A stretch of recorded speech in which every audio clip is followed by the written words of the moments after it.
un accès inclusif à la viande bovine pour la fête de Ramadan. Plus de 4000 têtes de bœuf sont mises en vente cette année sur l'ensemble du pays. Assure dans ce 13h le lancement de l'édition 2025 de la vente promotionnelle des bœufs au Mali, ici à Bamako et dans la région de Caille.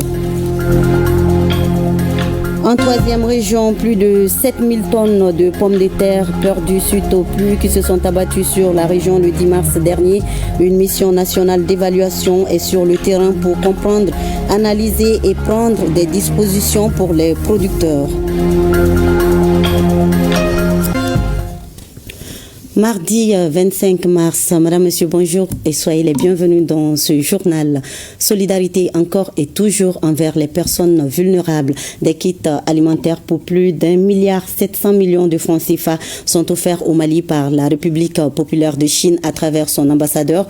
Dans la foulée, le commissaire à la sécurité alimentaire a procédé au lancement de l'opération de vente à prix social des sacs de riz. Ce projet s'inscrit dans le cadre du mécanisme Facilité alimentaire malienne. Le point avec Abdul Karim Kaba. Cette opération concerne 600 ménages dans les districts de Bamako, soit 100 par commune. Il s'agit en clair de vendre le sac de 50 kg de riz à 13 000 francs CFA. Ainsi, les autorités de la transition contribuent à soulager les dépenses des populations. Le riz que le gouvernement et la sécurité alimentaire vont nous remettre. Vraiment, je vous remercie beaucoup. Le prix que vous venez de dire aussi, nous sommes vraiment très réjouis. À 13 000 francs le sac, vraiment, nous sommes très réjouis, nous sommes très contents. Et nous voulons que ça continue. Nous ne voulons pas que ça s'arrête aujourd'hui. Ce projet innovant des autorités de la transition est à sa deuxième édition. Cette année, les initiateurs comptent élargir l'opération à certaines régions du pays. Le commissariat à la sécurité alimentaire a également appuyé l'opération en mettant à disposition des ministères sectoriels et des différents gouverneurs des régions des stocks de vivres à distribuer au profit des populations cibles. Ensuite, tout au long du reste de l'année, chaque ménage identifié pourra bénéficier des ventes de 50 kg de riz ou 50 kg de mil sur une période de 3 mois de son choix. L'objectif est de couvrir 30 000 ménages sur une période allant du mois d'avril au mois de décembre. Compte tenu des résultats satisfaisants obtenus et sur instruction de son Excellence le général d'armée Assimi Goïta, président de la transition chef de l'État, l'opération s'étendra cette année progressivement de Bamako vers certaines régions à forte concentration urbaine. Un peu plus tôt, l'ambassadeur de la République populaire de Chine au Mali avait remis un lot de kits alimentaires pour 500 ménages. En apportant cette aide, la Chine contribue à alléger la souffrance des populations. Par les actions d'entraide et de fraternité. Au nom de l'ambassade de Chine, je vous apporte ce don modeste pour renouveler mes vœux les plus chaleureux à nos amis maliens.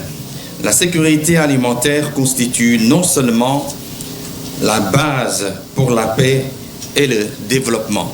La République populaire de Chine s'est illustrée au fil des temps comme étant un partenaire stratégique de notre pays et cette aptitude s'affirme plus que jamais de nos jours, particulièrement dans le domaine de la sécurité alimentaire. La Chine apporte chaque année une aide en nature de plusieurs milliers de tonnes de riz. Excellence, Monsieur l'ambassadeur, il est important de souligner ici que ce don composé de 500 kits, comprenant chacun 50 kg de riz et 5 litres d'huile, constitue un appui significatif aux efforts sans cesse déployés par les plus hautes autorités de notre pays pour atténuer les difficultés alimentaires de certains de nos compatriotes vulnérables et ou déplacés internes du fait de l'insécurité. Ce geste, combien humanitaire, est apprécié par le commissaire à la sécurité alimentaire. Selon Erdogan Ag Mohamed Ali, la donation vient soutenir les opérations des autorités de la transition en ce mois béni de Ramadan. Et nous ne sommes plus qu'à quelques jours de la fête de Ramadan. Pour vous permettre d'acheter des bœufs de qualité à des prix acceptables, les autorités du pays viennent de lancer la vente promotionnelle des bœufs. Plus de 4000 têtes de bovins sont mises en vente cette année sur l'ensemble du pays, dont 2000 pour le district de Bamako. Concernant justement la capitale, le lancement de l'opération a eu lieu au terrain Chaba de Lafiabou en commune 4 du district de Bamako en présence du ministre de l'élevage et de la pêche. Reportage à Mamadou Fani. Le bœuf, objet de plusieurs spéculations à quelques jours de la fête, attise la convoitise des citoyens désireux d'offrir à leur famille un repas copieux le jour de la fête. Pour soulager les ménages, le gouvernement a initié depuis plusieurs années la vente promotionnelle des bœufs à la veille de chaque fête de Ramadan. Le lancement de cette 17e édition de la vente promotionnelle des bœufs est donc une occasion de mettre en relation consommateurs et éleveurs pour diminuer les charges des familles en les offrant des bœufs à moindre coût. Comme vous le constatez, vous voyez devant vous les animaux bien nourris et bien sains, qui sont de bonne qualité, et le prix varie entre la première qualité de 350 à 300 000 francs CFA, la deuxième qualité de 300 000 à 250 000 et la troisième de 250 à 200 000. Les consommateurs pourront ainsi se procurer un bœuf de leur choix. L'opération de vente promotionnelle de bovins se présente comme un véritable levier de solidarité intercommunautaire qui permet d'assurer l'approvisionnement des populations de grands centres de consommation des animaux de boucherie à des prix abordables et d'améliorer les revenus des organisations d'éleveurs et d'agro-éleveurs. Cette édition qui est placée cette année sous le thème « Accès inclusif à la viande bovine pour la fête de Ramadan » est tout à fait évocateur pour rassurer l'inclusion sociale qui favorise cette opération en dotant toutes les bourses de bœufs de boucherie à l'occasion de la fête de Ramadan. Plus de 4000 têtes de bœufs sont ainsi cédées à des prix promotionnels sur l'étendue du territoire. Dans le district de Bamako, 2000 têtes sont mises à la disposition des habitants de la capitale pour atténuer leurs souffrances. Cette opération de vente promotionnelle des bovins a également été lancée hier en première région sous l'égide du ministère en charge de l'élevage. Elle est organisée par la direction régionale de la pêche et des industries animales. La ville de Caille est donc bien approvisionnée en bœufs de qualité. Kabadjara.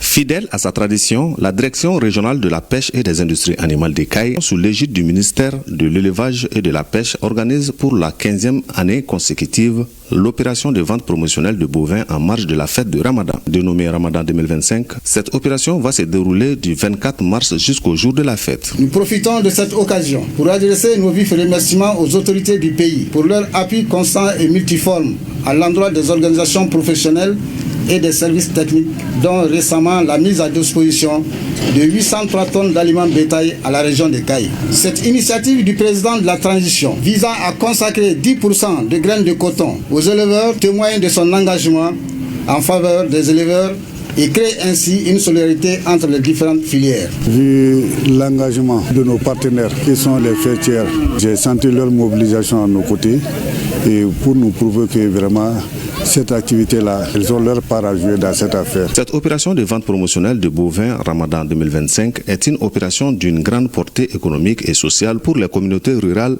et urbaines. À l'issue de la visite du site des animaux, le représentant du gouverneur s'est dit satisfait. Mes impressions sont très bonnes puisque l'activité d'aujourd'hui a mobilisé l'ensemble des acteurs, à commencer par la Chambre d'agriculture qui est représentée ici par son président, les interprofessions dont tous les présidents sont là et ont témoigné de ce que l'État est en train de faire à leur faveur. Et donc, en conséquence, ils vont se tenir prêts aux côtés du gouvernement pour faciliter la vie aux populations dans le domaine de l'approvisionnement en viande de qualité. Rappelons que les animaux sont classés selon leur prix de vente en 3 catégories réparties entre le premier, deuxième et troisième soir, dont les prix varient de 125 000 francs CFA à 325 000 francs CFA. Et avant le jour J, le jeûne se poursuit. Nous restons en première région où le gouverneur général de brigade, Moussa Soumaré, a rompu le jeûne dimanche dernier avec les populations de Kaindi au groupe scolaire Abdraman Gueye de Kaï. Cette rupture collective de jeûne fut un moment de partage et d'échange entre le chef de l'exécutif régional et celle-ci, lesquels n'ont pas manqué d'exprimer leur joie à travers des prières et des bénédictions. Reportage Brahima Daou. Depuis son lancement le premier jour du mois de Ramadan à la Grande Mosquée, l'opération Sunkalo Solidarité se poursuit dans les mosquées et sur les places publiques à travers la ville de Kaï. Le chef de l'exécutif régional général de brigade Moussa Soumaré a rompu le jeûne ce dimanche 23 mars avec les populations de Kaindi dans la commune urbaine de Kaï. Leaders religieux, légitimité traditionnelle, notabilité, hommes et femmes du quartier, tous étaient là dans un esprit de convivialité, de spiritualité, de fraternité et de partage entre Maliens. Nous disons merci aux autorités de la transition. Depuis le début du mois de Ramadan, elles aident les démunis pendant les moments de rupture de jeûne. Ça s'est passé dans toutes les mosquées de Kaï. Nous, habitants de Kaindi, nous sommes très contentes. L'objectif ici, c'est de créer et de renforcer la cohésion sociale, l'unité dont le pays a tant besoin actuellement. C'est en quelque sorte rassembler tous les fils de ce pays, les Kaindika, et dire que la transition n'a oublié personne. Le chef de l'exécutif régional a profité de ces moments de prière et de partage pour rappeler l'objectif recherché par les plus hautes autorités en initiant cette opération Sunkalo Solidarité. L'objectif, comme indiqué par les plus hautes autorités, est de renforcer davantage la cohésion et la solidarité au sein des communautés. Ici à Kaï, on se réjouit vraiment de l'engouement autour de cette activité. Les Kaïsiens ont beaucoup adhéré et sortent massivement lors de ces activités de rupture collective. Et beaucoup de prières ont été formulées, beaucoup de bénédictions ont été faites. Auparavant, le chef de l'exécutif régional avait reçu les chefs des services régionaux, les autorités militaires et les fidèles musulmans à son domicile pour le même exercice. C'est une activité organisée par le gouverneur chaque année. Rupture collective de jeunes au gouvernorat de Koutiala aussi. Elle a été organisée par le Conseil régional de la jeunesse. Étaient représentées à cette rupture de jeunes toutes les catégories socio-professionnelles et confessions religieuses. Reportage Brahima Kone et Amadou Doudou.